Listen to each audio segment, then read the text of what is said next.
Well, I started lobstering as a summer job as a kid when I was 14, and then lobstered every summer until I went to college for about a year and then dropped out and started lobstering year round. So I've been lobstering for 35 years in total. All right, so that is a beauty.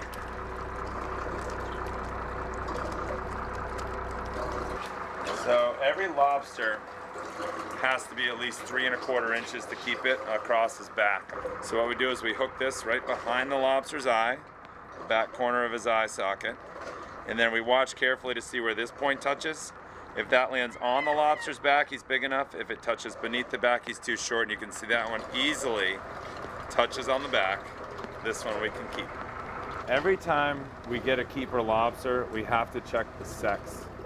So on the females, we're always looking for eggs. And when a female is carrying her eggs, the entire bottom of her tail would be covered with thousands and thousands of little black dots. So if we catch one of those inside the trap, we're gonna set her free. But before we do, we're gonna mark her as a breeding female. So what the lobsterman does is we take something sharp and we leave a scar on the second tail flipper from the right. We actually mark it with a scar. So that scar indicates that she's a breeding female. So even after she's thrown back and the eggs are released into the sea, we're always checking the sex and we're always checking females for a mark. If the female has a mark, she gets thrown back for the rest of her life. The Maine fishermen thought this law up and had it passed in the 1930s to protect the breeding females. And it's not a perfect system because it is possible for a female to carry eggs but never happen to walk in a trap and get the mark, but we're saving the majority and certainly enough to keep our lobster population very healthy in the state of Maine. Just go through the measuring process, and is that a little bit too short?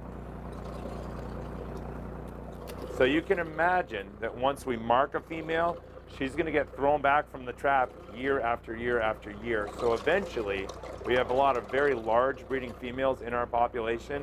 Those large females need a similar sized male to mate with. So we also need to protect some big males to mate with the big females.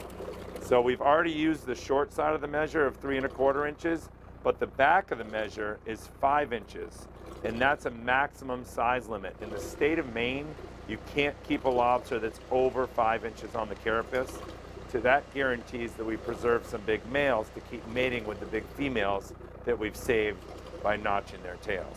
But this is one of the primary reasons why our lobster population in the state of Maine is still so high. We're doing such a good job to conserve the breeding females.